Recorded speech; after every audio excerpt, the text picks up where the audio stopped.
Okay, अब बात करते हैं निम्रोद की, जो कि ईसा पूर्व 1751 ईसा पूर्व इसकी पैदाइश, इसका राज करना और सब कुछ। इस एपिसोड में ये कैरेक्टर हमारे लिए बहुत इंपॉर्टेंट है। तो मैं चाहता हूं कि जितने भी लोग अभी सीख रहे हैं, आप प्लीज इसको सीखें, जो कि बहुत जरूरी है ना दोस्तों। इसके डीप में जाएंगे, अभी इसके डीप में जाएंगे कि निम्रोद की कहानी के डीप में जाएंगे। निम्रोद का कनेक्शन अशेरियन के साथ, बेबीलोनियंस के साथ, अशूर और बाबुल, अशेरियंस एंड बेबीलोनियंस।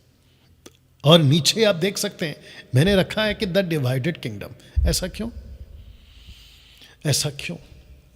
आप जानते हैं कि शाऊल क्रूर था, दाऊद अच्छा था, लेकिन सुलेमान और भी भयंकर, क्रूर, गलत।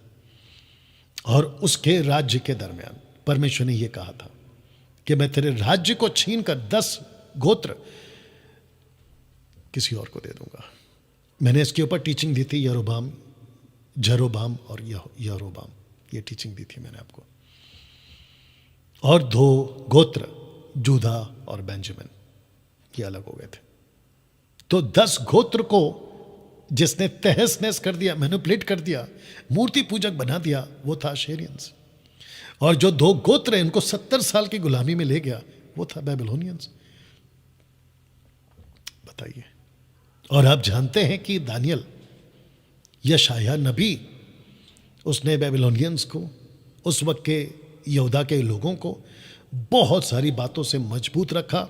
मन फिराओ, लौट कर आओ, परमेश्वर तुमको अभी भी प्यार करता है, लौटा कर तुमको फिर से स्थापित करेगा। और जो कि हुआ एजरा, नेहमाया, एस्थर, इन सब के टाइम पर। आप इसको बाद में देख पाएंगे। नाउ इंटरेस्टिंग पार्ट ये है कि जो माफ करना, निम्रोद जो है, उसकी बोई हुई बीज इस लेवल पर बिगड़ी थी कि मैं आपको क्या बताऊं। तो जिसके चलते माइनर प्रॉफिट, जिसका नाम है मीका, चैप्टर 5:6 में कहता है, आइए पढ़ते हैं। लिखा है कि वे अशूर के देश को वरना पैठाओं के स्थानों तक, निम्रोद के देश को तलवार चलाकर मार लेंगे। और जब अशूरी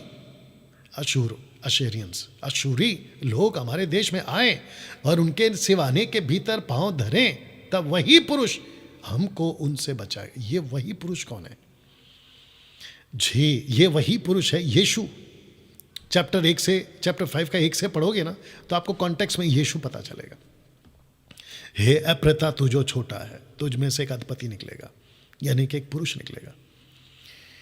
रेवलेशन चैप्टर 17 and 18, द हेरलट, यानी कि वेश्या, देह व्यापार करने वाली, अपने बदन को बेचने वाली। उसको दूसरी शब्द हिंदी में जब मैं गूगल में ढूंढा था, बड़ा गंदा शब्द है, मैं नहीं बोल सकता यहां पे। हेरलट, ये नाम दिया है। तो यीशु इस एक व्यक्ति का जिसका नाम है निम्रोद, इसको सेकेंड कमिंग के वक्त में इसके जितने भी राज्य और बीज बोए ना, वो नाश करेगा। तो लिखा है कि वही पुरुष हमको बचाएगा। अब आप सोच के देखिए कि निम्रोद का अध्ययन और निम्रोद के बारे में आपको सीखना कितना जरूरी है, खास करके मूर्ति पूजा के क्षेत्र में। और हम सबको बहुत बचना है इस मूर्ति पूजा से, हमको बहुत बचना है इस मूर्ति पूजा से ना दोस्तों। अशेरियंस, बेबीलोनियंस एक और शहर है जो कि अपने आप में उन दिनों में बहुत बड़ा था, और वो था निनवे। इसकी भी स्थापना इसी ने की। आप देख लीजिए, लिखा है Nineveh great city of idol worship. आप जानते 1,20,000 का पॉपुलेशन, जिसमें एक नबी को भेजा था जिसका नाम था योना, और उसने जाकर इनको मौका दिया प्रभु की अगुवाई से, और 1,20,000 बच गए। या इसी का बोया हुआ बीज है ये निनवे। और ऐसे सीखते हैं लोग, अपने आप को तो बिगाड़ते ही बिगाड़ते हैं, अगली नस्ल को भी बिगाड़ के जाते हैं। इसलिए फिर कहता हूं कि बहुत जरूरी है कि पास्टर्स, तुम क्या सीखते हो, दूसरा फिर तुम क्या सिखाते हो, तीसरा फिर वो क्या सीखते हैं। इसलिए पौलुस क्या कहता है 2 तिमोथी चैप्टर 2:2 में, वो कहता है तिमोथी को कि जो बातें तूने मुझसे सीखी है, क्योंकि मैंने यीशु से सीखी है, वो बातें विश्वासियों को सिखा, ताकि वो औरों को भी सिखा सके। आज 21वीं सदी में हम क्या कर रहे पता है? हम बातों को जांच नहीं रहे, जबकि बाइबल बार बार कहती है कि परखो, क्या सीख रहे हो, देखो कौन सिखा रहा है, व्यक्ति कैसा है। अगर ये नहीं परखा, गई भैंस पानी में। देखो क्या दिक्कत आएगी पता, तुम तो बिगड़ोगे, लेकिन अगली नस्ल को भी बिगाड़ोगे। इसलिए बहुत जरूरी है ना दोस्तों। उत्पत्ति की किताब उसका 10:8 क्या कहता है, ये पढ़ते हैं। लिखा है कि कूश का एक मंत्री निम्रोद नाम, माफ करना, कूश का एक पुत्र निम्रोद नाम का भी एक पुत्र था। निम्रोद पृथ्वी पर बहुत शक्तिशाली व्यक्ति था। यह बाइबल के हिसाब से बता रहा हूं। लिखा है कि यहोवा के सामने निम्रोद एक बड़ा शिकारी था, इसलिए लोग दूसरे व्यक्तियों की तुलना निम्रोद से करते हैं और कहते हैं यह व्यक्ति यहोवा के सामने बड़ा शिकारी और निम्रोद के समान। आप नहीं समझे, बताता हूं। जब दूसरे कोई पराक्रम योद्धा निकलते थे तो उनकी तुलना करते थे निम्रोद से। ऐसा क्यों? क्योंकि निम्रोद वो था जो शिकारी था जानवरों का भी, लेकिन सबसे ज्यादा गंदा शिकारी था इंसानों का।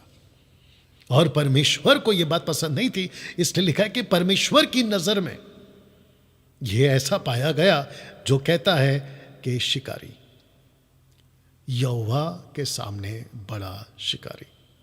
बताइए, आगे रखूंगा तब आपको पता चलेगा। निम्रोद का राज्य शिनार देश में बाबुल, एरेक और इग्दा प्रदेश में आरंभ हुआ। शिनार ये आज इराक में पाया जाता है। मेसोपोटामिया इराक में पाया जाता है। मेसोपोटामिया मतलब वो शहर या वो इलाके जो नदियों के या तराई के आसपास होते हैं, उसको कहते हैं।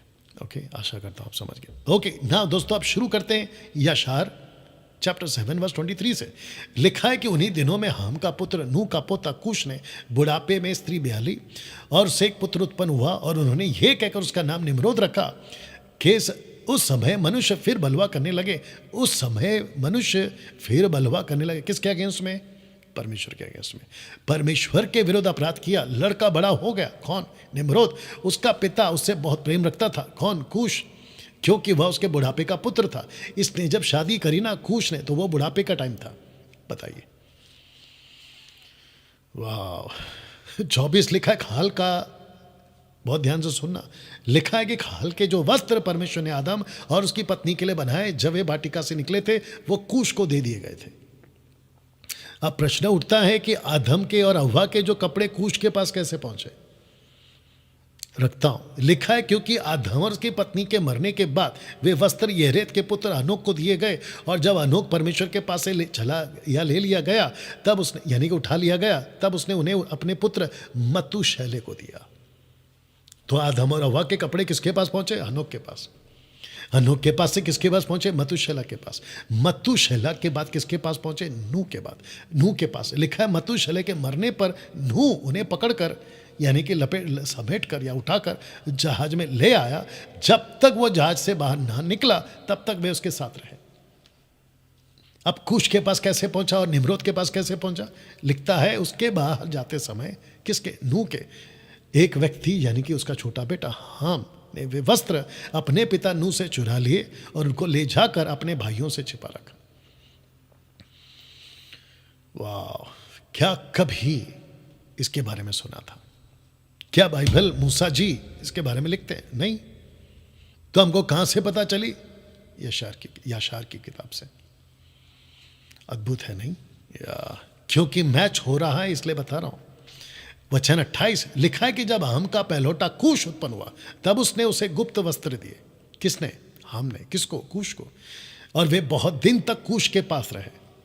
अब इसको सुनिए। कूश ने उनको अपने बेटों भाइयों से छिपा रखा। जब कूश से निम्रोद उत्पन्न हुआ लास्ट में, तब उसने उसे प्रेम करके उसे वस्त्र दिए। निम्रोद बड़ा हुआ। जब वह 20 का, यानी कि 20 वर्ष का हुआ, तब उसने उन वस्त्रों को पहन लिया। माय गुडनेस, कौन से कपड़े पहन लिए दोस्त? कौन से कपड़े पहन लिए? जो आदम और हव्वा ने पहने थे। उस कपड़े को कौन पहन लिया? निम्रोद ने पहन लिया। जैसे ही उसने कपड़े को पहना, लिखा है कि जब निम्रोद ने वस्त्र पहन लिया, तब वह बालक तब वह बलवंत हो गया। परमेश्वर ने उसे शक्ति और सामर्थ्य दी। यह पृथ्वी पर पराक्रमी शिकारी बन गया। उसने उस पर यहोवा के सामने पशुओं को चढ़ाया। ओ आप नहीं समझे अभी भी। इसको कहते हैं कि जैसे ही आदम को पता चला कि मैं बिना कपड़े के हूं, मुझे शर्म आ रही है, जिसको कहते हैं कि कोई चीज उसको नीचे दबा रही थी, लेकिन परमेश्वर ने जैसे ही उसको कपड़े दिया, उसको ताकत आ गई कि उठ खड़े हो जाऊं मैं।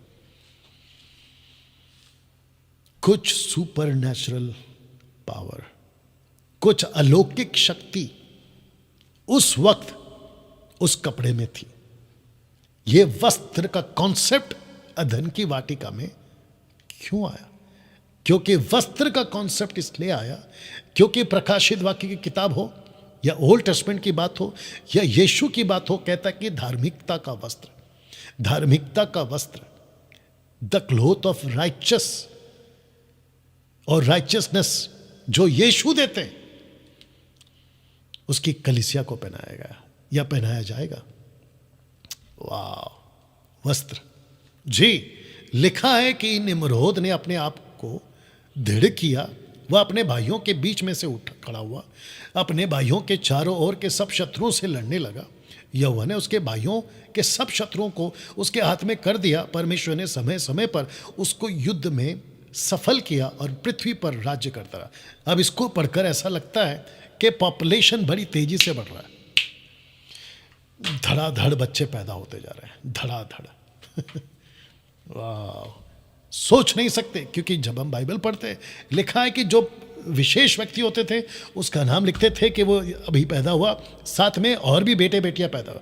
उसने कई बच्चों को पैदा किया। अब कितने बच्चों को पैदा किया ये हमको नहीं बताती कौन कब कब, लेकिन पॉपुलेशन बड़ी तेजी से बढ़ रहा है। लाखों की तादाद में पॉपुलेशन यहाँ पे बढ़ता हुआ दिख रहा है। और जो आपस में बढ़ रहे थे वो आपस में ही एक दूसरे के दुश्मन बन रहे थे, ऐसा पढ़ने में महसूस होता है। 33 लिखा है कि इसलिए उन दिनों में यह बात प्रचलित हुई कि जब कोई पुरुष जिन्हें उसने युद्ध के लिए तैयार किया, तो उसने कहा, जैसा परमेश्वर ने निम्रोद से किया, जो पृथ्वी पर पराक्रमी आहेर था, लड़ाई में सफल होता था, जो अपने भाइयों पर प्रबल हुआ, उन्हें उनके शत्रुओं के हाथ से बचाया, इसी प्रकार, माफ करना, उसी प्रकार परमेश्वर हमें दृढ़ करे और आज के दिन हमें बचाए। ऐसी कहावत चलती थी निम्रोद को लेकर, जैसे परमेश्वर उसके साथ में है, हमारे साथ में भी रहे, हमको भी बचाए। दोस्तों, यहां तक कैसा लग रहा है? You understand? ओके। 34 लिखा है कि जब निम्रोद 40 वर्ष का हुआ। ओके, अब देखिए, एक लड़का 20 साल की उम्र में राज्य करना शुरू करता है, यानी कि काम करना शुरू करता है। करते करते वो पहुंच जाता है 40 साल की उम्र में। इन 20 सालों का जो गैप है ना, लड़का ठीक था, लड़का ठीक था। लेकिन जैसे ही इसके 20 साल कंप्लीट होते हैं, ये 40 का हो जाता है। लिखा है कि इसके साथ में कुछ होता है। आइए देखते क्या होता है। लिखा है कि उस समय उसके भाइयों यपेतियों के, यानी कि शेम के साथ वाला यपेत के बीच ऐसा युद्ध हुआ कि वे शत्रुओं के वश में हो गए। 35 उस समय निम्रोद ने निकलकर कूश के सब पुत्रों और उनके कुलों को, जो 460 पुरुष थे, उनको इकट्ठा किया। अपने मित्रों जान पहचान से भी 80 पुरुषों के मजदूरी पर रखा। उनको उसको मजदूरी दी गई, उनके साथ युद्ध करने को चला। अब जरा ध्यान से सुनना। लिखा है कि जब वे मार्ग में था, कौन? निम्रोद, तब निम्रोद ने अपने संग चलने वालों के मन को दृढ़ किया और क्या कहा सुनिए। उसने उनसे कहा, मत डरो और ना घबराओ, क्योंकि हमारे सब शत्रु हमारे हाथ में कर दिए जाएंगे। तुम जो चाहो उनसे करो। इसको कहना चाहिए था कि परमेश्वर हमारे वश में करेगा। इसने ऐसा नहीं बोला। इसने कहा कि चिंता मत करो, शत्रु हमारे हाथ में कर दिए जाएंगे। तो इसको कहते हैं कि जब 20 साल तक का सेवा कर रहा था, राज्य कर रहा था, तो क्रेडिट दे रहा था परमेश्वर को।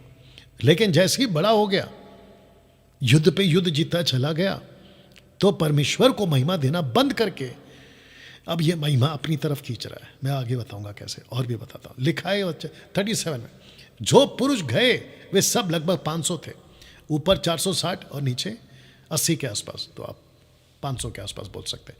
अपने शत्रुओं से लड़े, उनको नाश किया, अपने वश में कर लिया। निम्रोद ने उनके स्थान पर उनके ऊपर सरदार रखे, जिस जिसको जीता था उनके ऊपर लीडर बना दिया। अब इसको सुनो, उनके कुछ बालकों को शरण में ले लिया और वे निम्रोद, सुनो, उसके भाइयों के दास हो गए। इसको कहते हैं कि निम्रोद को अब चढ़ रहा है घमंड। अब इसकी जो लाइन है ना वो टेढ़ी हो रही है। दूसरे शब्दों में ये 40 साल का राजा व्यक्ति बिगड़ रहा है। लिखा है कि निम्रोद ने, उसके संग के सब लोग अपने घर को लौट गए, सब कुछ जीत बीत के सब लौट गए। अब इसको पढ़ो। जब निम्रोद अपने शत्रुओं पर विजय पाकर आनंद से युद्ध से लौटा तो उसके सब भाई और जो लोग उसके पहले जानते थे उसे अपने ऊपर राजा बनाने के लिए इकट्ठे हुए और उन्होंने उसके सिर पर राजमुकुट रखा। आप नहीं समझे अभी भी। जो व्यक्ति परमेश्वर की सहायता से आधम का कपड़ा पहनकर सक्सेस पे सक्सेस, विजय पे विजय, तरक्की पे तरक्की लिए जा रहा था, ऐसा व्यक्ति अचानक उसका सुर बदल गया, उसका माथा खराब हो गया। और मैंने क्या कहा था लूसीफर के बारे में कि लेन देन के कारण तू बिगड़ा है। लेन देन के कारण पैसा अच्छा है लेकिन पैसा सर पे नहीं चढ़ना चाहिए। सक्सेस अच्छा है लेकिन कामयाबी, सक्सेस सर पे नहीं चढ़ना चाहिए। और जिस दिन ऐसा होता है ना, खत्म, गई भैंस पानी में। दोस्तों कैसा लग रहा है? तो लिखा है कि ये राजा बन गया, इसके सर पे राज मुकुट आ गया। अब इसको सुनो। उसने राजाओं के रीति के अनुसार अपनी प्रजा और प्रजा पर हाकिमों को नियुक्त किया। और उसने नाहोर के पुत्र तेरा, यानी कि अब्राहम का पिता, अपनी सेना का प्रधान ठहराया। उसको प्रतिष्ठित करके अपने सब हाकिमों से अधिक ऊंचा किया। किसको? तेरा को। वाह, कनेक्शन दूंगा आगे। और जब वे अपने मन की अभिलाषा के अनुसार राज्य कर रहा था तो अपने चारों ओर के सब शत्रुओं को जीत लिया। तब उसने अपने राजमहल के लिए एक नगर बनाने की सम्मति अपने मंत्रियों को दी और उन्होंने वैसा ही किया। और उन्हें पूर्व की ओर एक बड़ी तराई मिली, उन्होंने उसके लिए एक बड़ा नगर विस्तृत बनाकर बसाया। जिस नगर को उसने बसाया उसका नाम निम्रोद रखा, क्योंकि यहोवा ने अपने शत्रुओं को अत्यंत घबरा कर नाश किया था। कामयाबी कौन दे रहा है? यहोवा। तरक्की कौन दे रहा है? यहोवा। विजय कौन दे रहा है? यहोवा। नाम किसका बढ़ रहा है? खुद का। आप चित्र देख लीजिएगा, राजा बन चुका है, राज मुकुट आ चुका है, और लिखा है कि मन की अभिलाषा, मन की अभिलाषा। जैसे ही ये सब कुछ यहां पर हो रहा है तो लिखा है कि निम्रोद शिनार में रहने लगा। शिनार, इराक, आज की तारीख में इराक। और निडर होकर राज्य करता रहा और अपने शत्रुओं से लड़कर उनको वश में कर लिया। और सब युद्ध में कृतार्थ हुआ, उसका राज्य बहुत बड़ा हो गया। अब इसको सुनो। सब जाति और भिन्न भिन्न भाषाओं के लोगों ने उसकी कृति सुनी और उसके पास इकट्ठे हुए पृथ्वी पर गिरकर दंडवत किया। उसके लिए भेंटें लाई। वह उनका स्वामी और राजा हो गया। वे सब उसके साथ नगर में रहने लगे। शिनार और निम्रोद ने पृथ्वी पर नूह के सब पुत्रों पर राज्य किया और वे सब उसकी शक्ति और सम्मति के अधीन थे। ये जो घटना आप पढ़ रहे हैं या सुन रहे हैं, ये बेबीलोन के टावर के बाद की घटना है, या बेबीलोन के टावर की बात की घटना है। दोस्तों, अब तक क्या आप देख रहे हैं? आप क्या समझ में आ रहा है? या शहर की पुस्तक से आपको क्या समझ में आ रहा है? कि निम्रोद जो है वो ताकतवर बन चुका है। पूरी पृथ्वी पर, याद रखो, पूरी पृथ्वी पर यह ताकतवर बन चुका है। यह राजा बन चुका है, मनमानी करता हुआ राज कर रहा है। आगे मैं और रखूंगा, लेकिन इंटरेस्टिंग पार्ट है ये लाल वाली लाइन। लिखा है कि नूह के पुत्रों पर राज्य किया और वे सब के सब नूह के बच्चे या वंशज निम्रोद से सहमत होने लगे। या फिर से कहता हूं कि ताकत अगर किसी की बहुत ज्यादा है, अगर किसी के पास में भीड़ बहुत आती है। अच्छा, कुछ लोगों को जब हम काउंसलिंग करते हैं या उनको कहते हैं कि ये अपोस्तल वो अपोस्तल गलत है, कहते हैं कि अगर वो गलत है तो इतनी भीड़ क्यों आ रही है? पागल, यही तो धोखा है शैतान का। आप यहाँ पे देख लो। मैं जब बात करता हूँ ना अन्य भाषा कि ये जिब्रिज रबा रबा शबा शबा लबा लबा, ये जो बोलते ये गलत है, मत बोला करो, तो कहते हैं कि अगर वो गलत है तो उनके पीछे इतनी भीड़ क्यों आ रही है? तो फिर यहाँ पे क्या हो रहा है? ये भीड़ का धोखा है ना भैया, बात को समझो, इसके ऊपर फिर कभी बात करेंगे। लिखा है कि सारी पृथ्वी एक ही भाषा, अब आ गए चैप्टर 11 पे। लिखा है कि ये मतलब भाषा गड़बड़ी होने के, ऊपर का लाइन सब पहले है, अब आ रहा है नीचे भाषा की गड़बड़ी होने का वक्त में। लिखा है कि सारी पृथ्वी पर एक ही भाषा, एक ही शब्द थे, परंतु निम्रोद यहोवा के मार्ग पर, शब्द को ध्यान देना, ना चला, नहीं चला। जल प्रलय के दिनों से लेकर उन दिनों तक जितने मनुष्य उसके पहले थे, उन सब से वह कौन, निम्रोद, अधिक दुष्ट था। सबसे ज्यादा दुष्ट अगर कोई था तो लिखा है कि निम्रोद था। और वो भी कब, नूह के टाइम के जो पृथ्वी बिगड़ी थी ना, उससे भी ज्यादा गंदा ये बिगड़ चुका था। यहां तक ठीक, आगे सुनो। लिखा है कि उसने लकड़ी और पत्थर के देवता बनाए, उनको दंडवत किया, यहोवा से बलवा किया, अपनी सारी प्रजा को और पृथ्वी के लोगों को अपनी बुरी चाल सिखाई। उसका पुत्र, जरा शब्द पे ध्यान देना, उसका बेटे का नाम क्या है, मरदोन। मरदोन अपने पिता से भी अधिक दुष्ट था।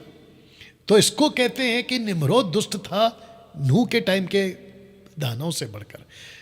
इसका पुत्र मरदोन बाप से भी ज्यादा दुष्ट। तो एक कहावत चलती थी, आइए पढ़ते कहावत क्या चलती थी। लिखा है कि जिन्होंने निम्रोद के पुत्र मरदोन के काम सुने, वे उसके विषय में कहने लगे, दुष्ट से दुष्टता निकलती है। इस कर ये सारी पृथ्वी पर कहावत बन गई कि दुष्ट से दुष्टता निकलती है। वह उस समय से लेकर आज तक मनुष्य की बातों में प्रचलित है। चित्र देख लो। इसको कहते हैं कि बाप शेर तो बेटा सवा शेर बुराई में। दोस्तों कैसा लग रहा है, और कितने लोग समझ रहे हैं मैं क्या बात कर रहा हूं? क्या इन सब बातों को आप जानते थे? मसीह की दया को शिक्षा के क्षेत्र में कुछ गलत सेवकों के द्वारा बहुत पीछे छोड़ दिया है। वर्शिप, म्यूजिक, एंटरटेनमेंट, मनोरंजन, ब्लेसिंग, आशीष, मैनिपुलेट, इसके चक्कर में इनको छोड़ दिया। जबकि इन सब से एजुकेट होकर इनको मजबूत करना है, क्योंकि मूर्ति पूजा का दौर फिर शुरू हो रहा है। जिसको बात समझ में आ रही है समझ जाओ कि मूर्ति पूजा का दौर फिर से शुरू हो रहा है, और वो भी भयंकर रीति से शुरू हो रहा है। और इसकी तह कहां तक जाएगी क्या बताएं। अध्याय 11 पद 1 से लेकर 9 तक बाबुल की बनाने की, माफ करना, बाबुल को बनाने की कहानी शुरू होती है। मेसोपोटामिया, जिसको कहते हैं शिनार, इराक। मेसोपोटामिया मतलब वो जो झील है ना, लेक, उसके आसपास के ये शहर जिसका नाम है शिनार। ओके, अब इंटरेस्टिंग पार्ट है। जब ये मीनार बन रहा था, क्या नूह था? क्या तब तक अब्राहम आ चुका था? तो लिखा है कि यहां नूह और अब्राहम साथ में थे। आपको अभी से बता दूं एक बात, आगे तो सुनिएगा कि जब भाषा नीचे उतरी ना, तो इनके ऊपर असर नहीं डाली, क्योंकि भाषा जब पृथ्वी पर फैली, उन लोगों के द्वारा फैली जो टावर बना रहे थे। टावर नूह ने नहीं बनाया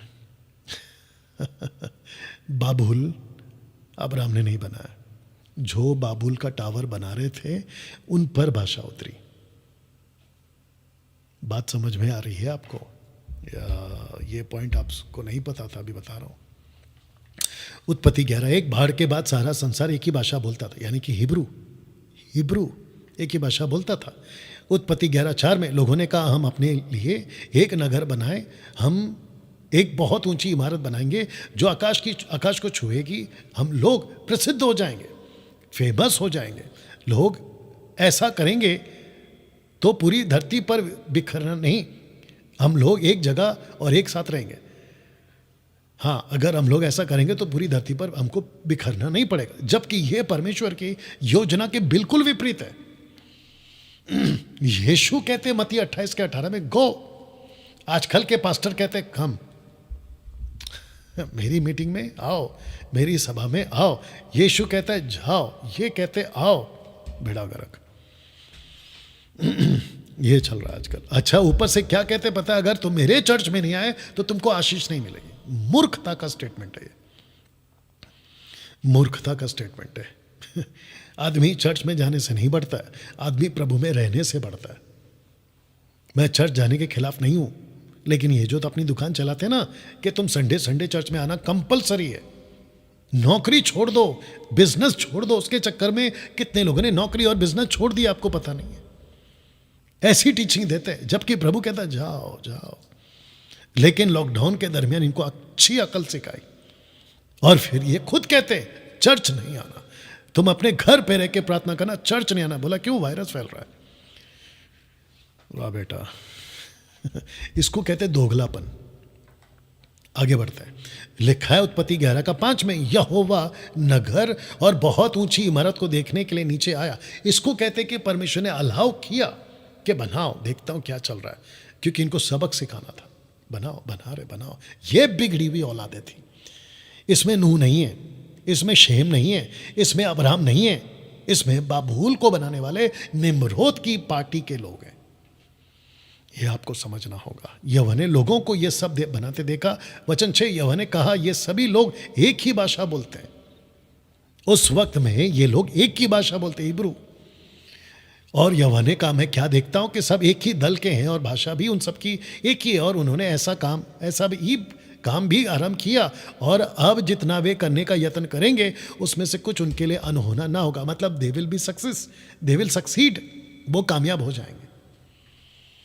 वचन 7, इसलिए आओ नीचे, हम नीचे चलें, उनकी भाषा को गड़बड़ कर दें, तब ये एक दूसरे की बात नहीं समझेंगे। तो इसको कहते हैं कि परमेश्वर ने वो जो टावर बना रहे थे उनकी भाषा में गड़बड़ी कर दी। लेकिन नूह इसमें नहीं है, अब्राहम इसमें नहीं है, शेम के लोग इसमें नहीं है। ये बात आपको ध्यान में रखना होगा। ओके, अब बात करते हैं गुम्मट को बनाने वाले 3 झुंड में थे। According to Jasher, the book of Jasher, इस राजा ने, जिसका नाम है निम्रोद, इसने कहा कि ठीक है जाओ टावर बनाओ, सब कुछ बनाओ जो तुमको ठीक लगता है। तो मैं इसको रखने जा रहा हूं। Are you ready for this? 3 झुंड।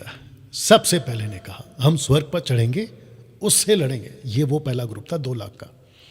दूसरे ने कहा अपने देवताओं को स्थापित करेंगे टॉप में जाके। ये 2 लाख का दूसरा ग्रुप।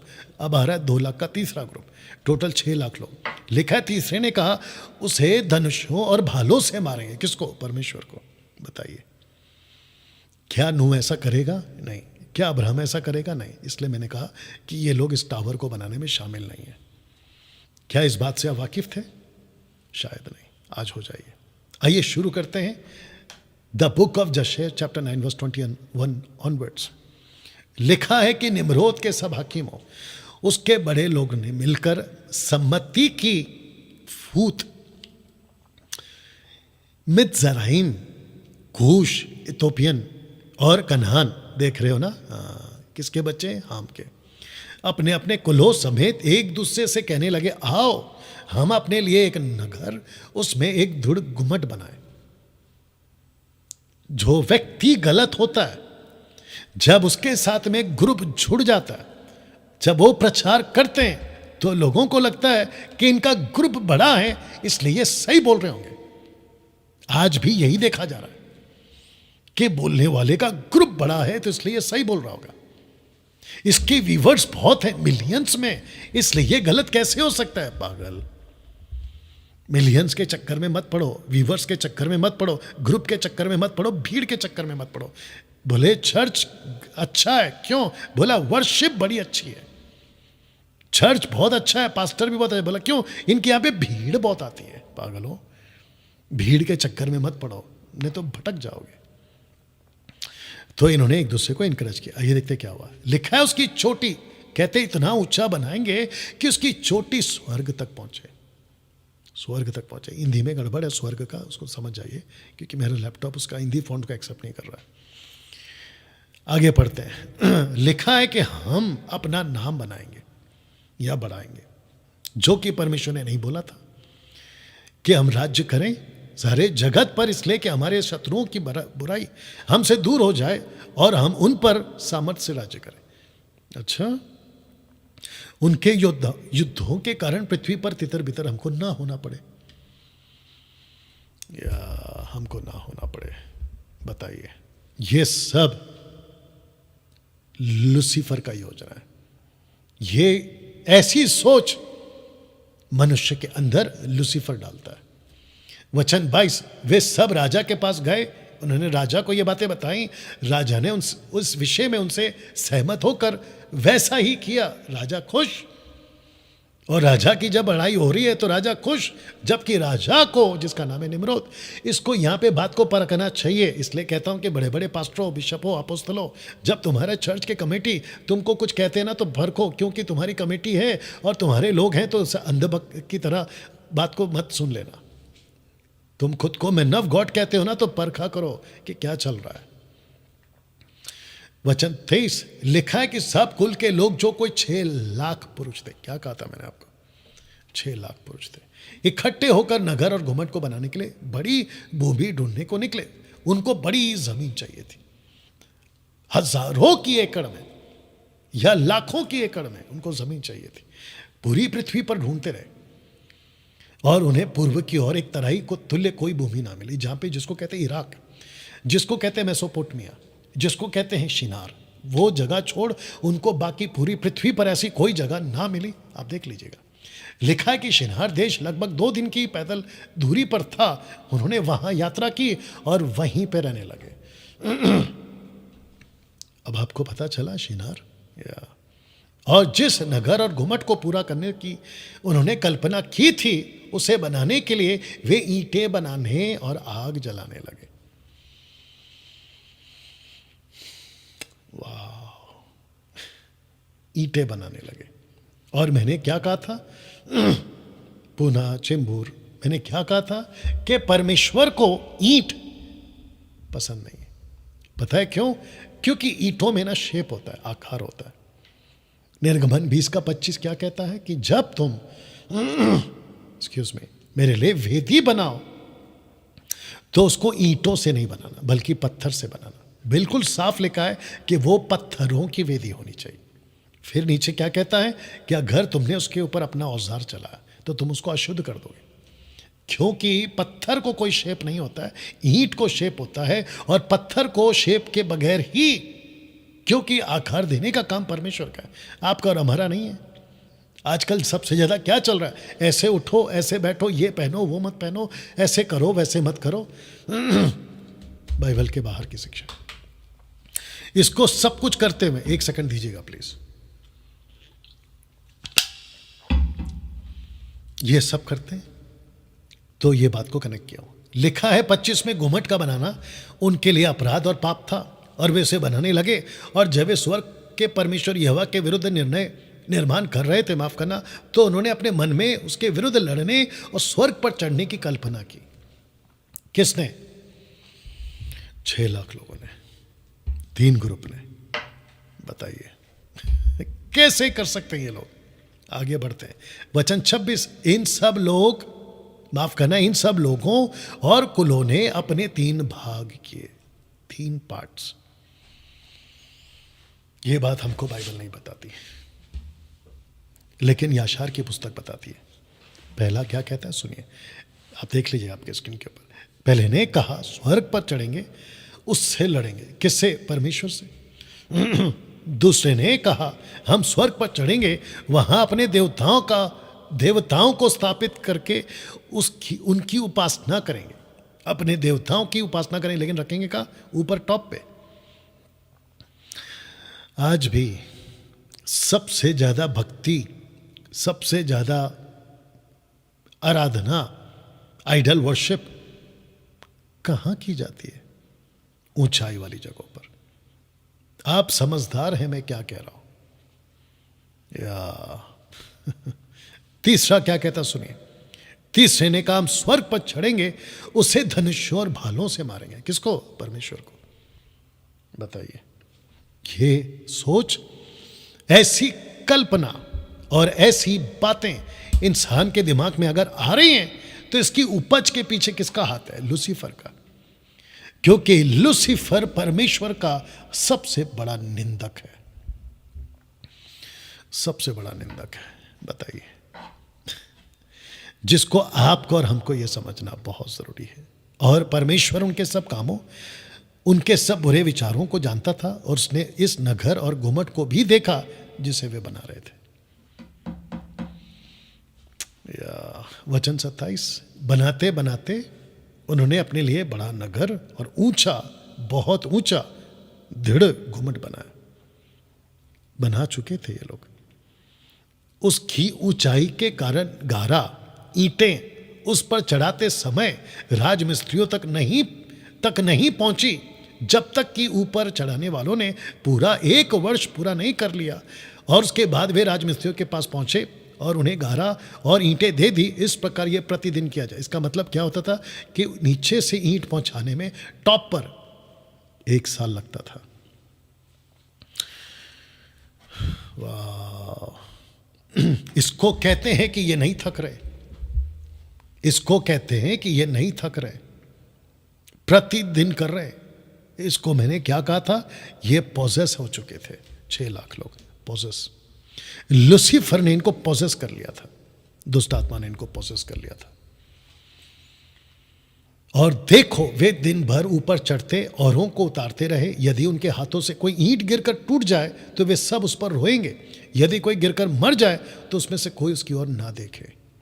ईंट गिरती थी तो रोते थे, आदमी गिर के मर जाता था तो देखते तक नहीं थे। अब बताइए कि इनका जुनून, इनका पैशन, इनकी तड़प घुमट को बनाने की किस लेवल की है, आप सोच नहीं सकते। तो मैंने क्या कहा था कि यह पोजेस है। अब आपको पता चला कि यह पोजेस है जी। 29, यहोवा ने उनके मन की बात जान ली, और ऐसा हुआ कि जब वे बना रहे थे तब उन्होंने आकाश की ओर तीर चलाए, और वे सब तीर खून से भरे हुए उन पर गिरे। और जब उन्होंने उन्हें देखा तब वे एक दूसरे से कहने लगे कि निश्चय हमने ऐसा किया है, उन सभी को मार डालो जो स्वर्ग में है।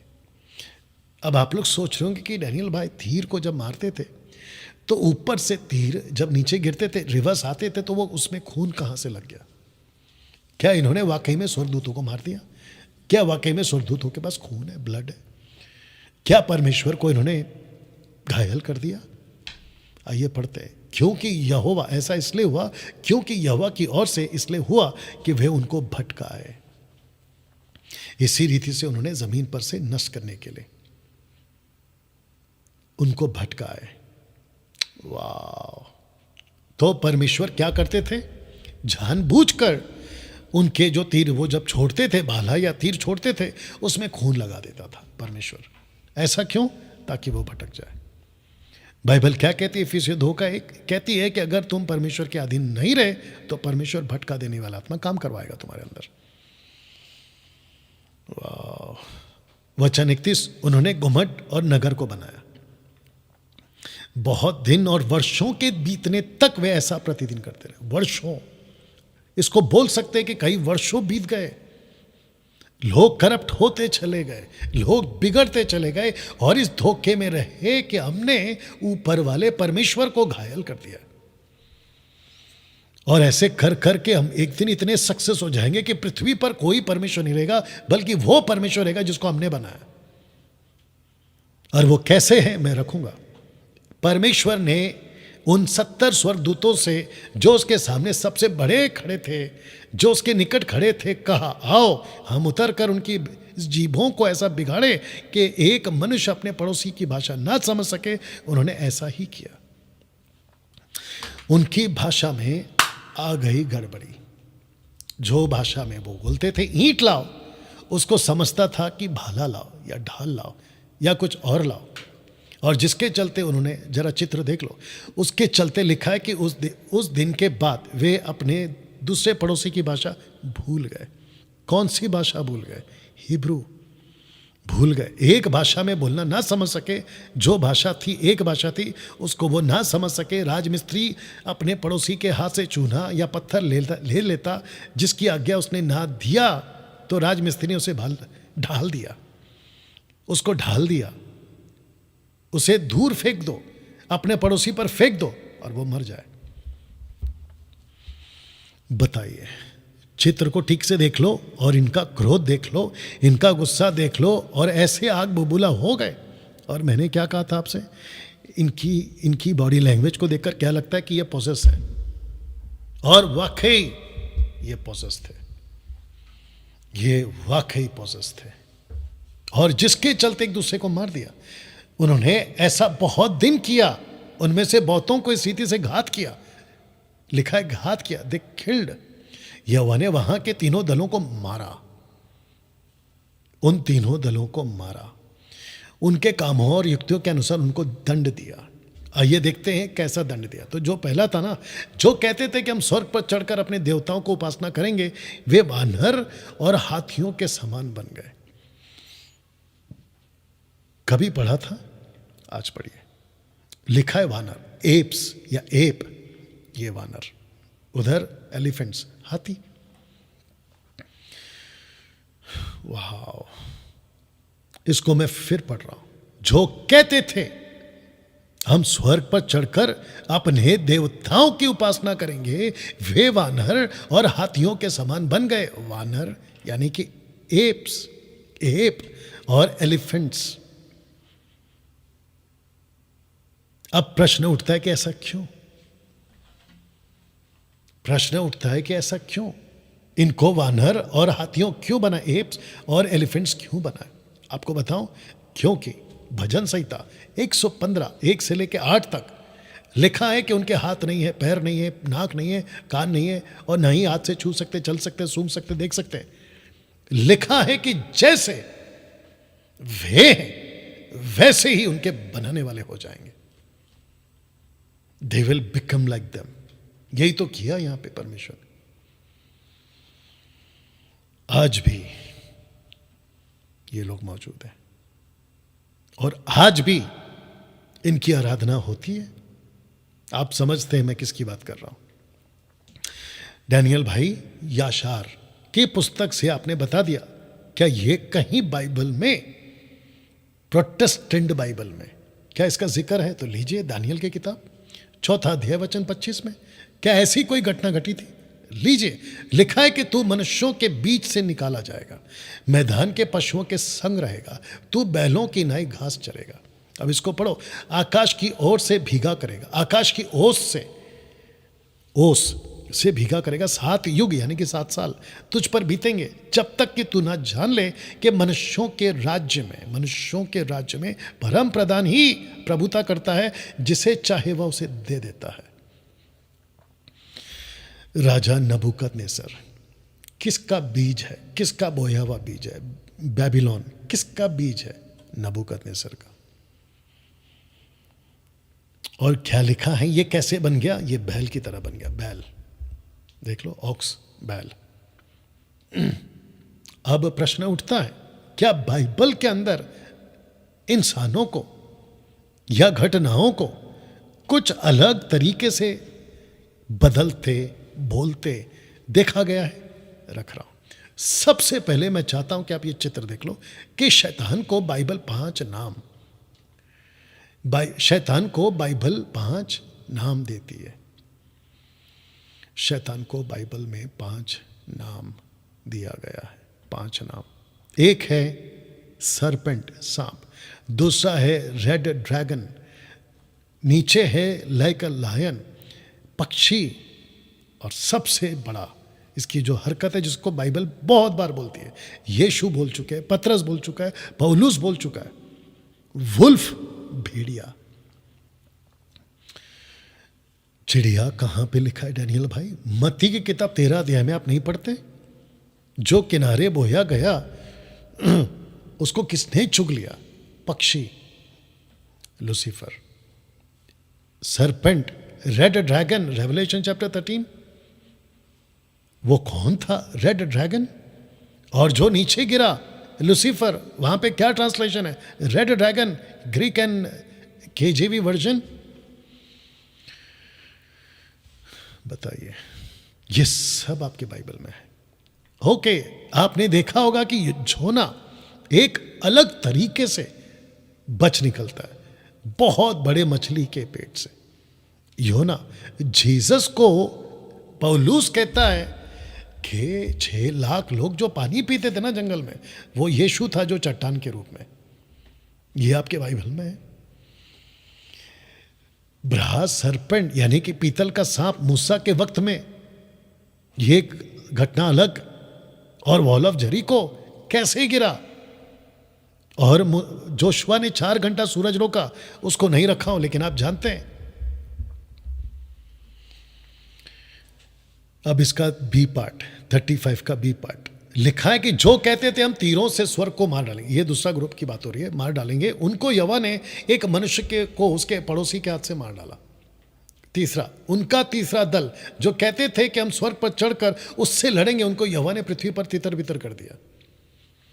और लिखा है कि जो लोग उनमें से रह गए, उन्होंने जब जान लिया और समझ लिया कि हम पर विपत्ति आने वाली है, तो उन्होंने भवन को छोड़ दिया और सारी पृथ्वी पर तितर बितर हो गए। बताइए कैसा लग रहा है? अद्भुत है नहीं? बहुत कुछ सीखने मिल रहा है आपको।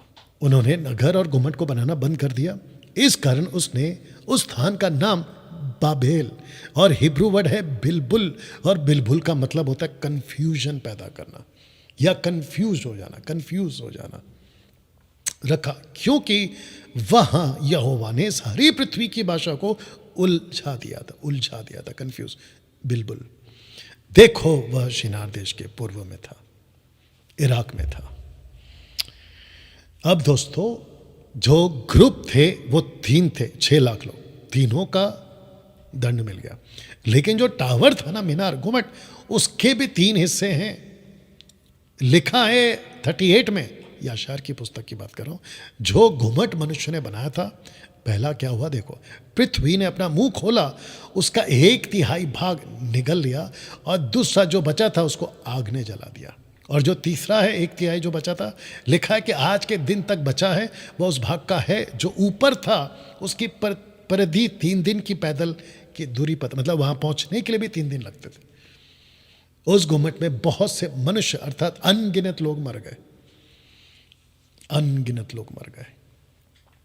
लेकिन निम्रोद नहीं सुधरा, यह आदमी नहीं सुधरा।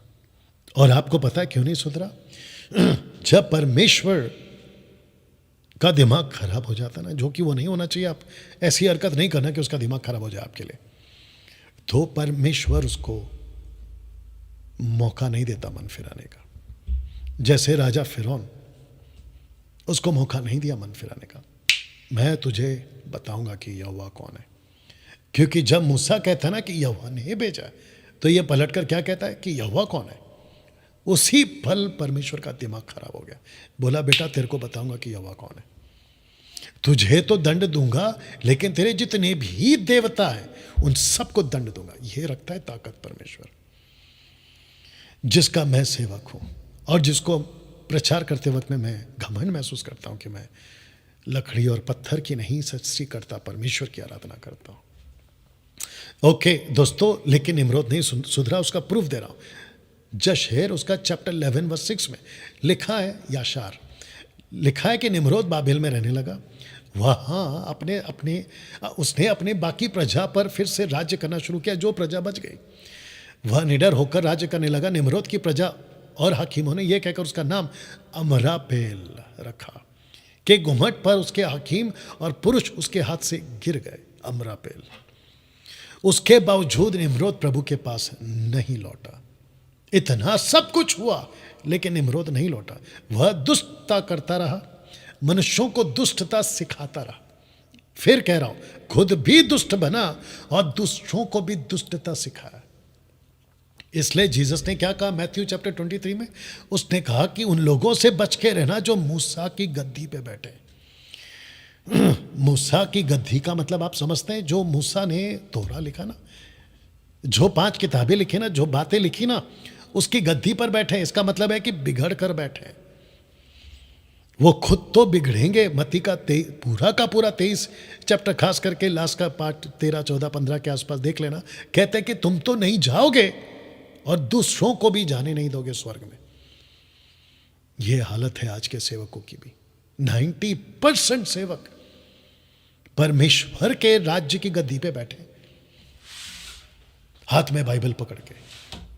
खुद तो भटकेंगे, दूसरों को भी भटके। खास करके ये जिब्रिश वाले, रबा रबा शबा शबा ला बाबा वाले। दुष्टता सिखाता रहा। उसका पुत्र मर्दोन अपने पिता से भी बुरा था, अपने पिता के घृणित कामों को बढ़ाता था या बढ़ाता रहा।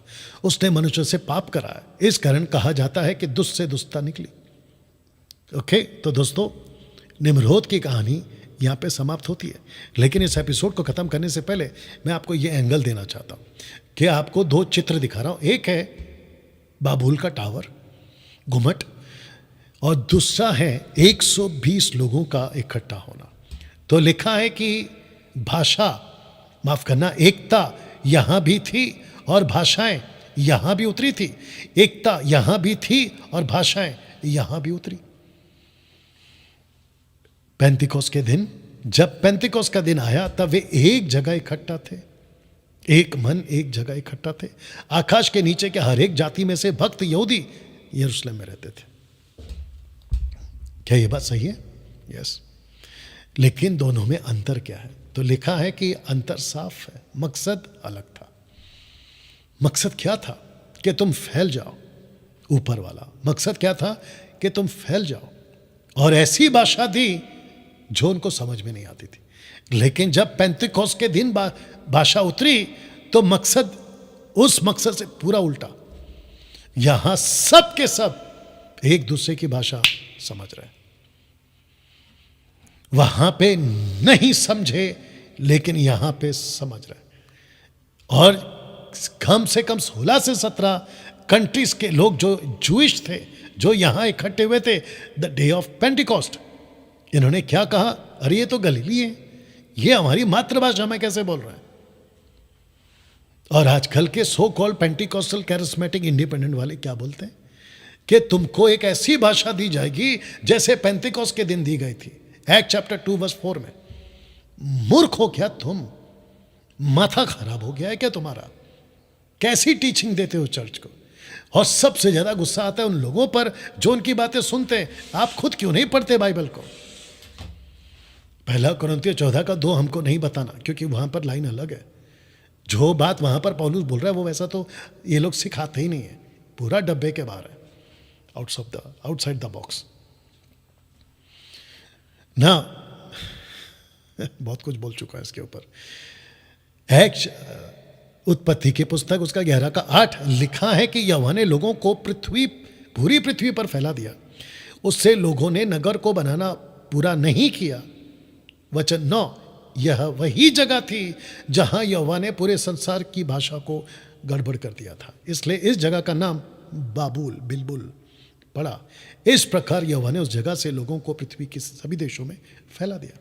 तो ऐसे करते करते आपको पता चलेगा कि येपेत यूरोप पहुंच गया, हम पहुंच गया अफ्रीका, और शेम पहुंच गया एशिया।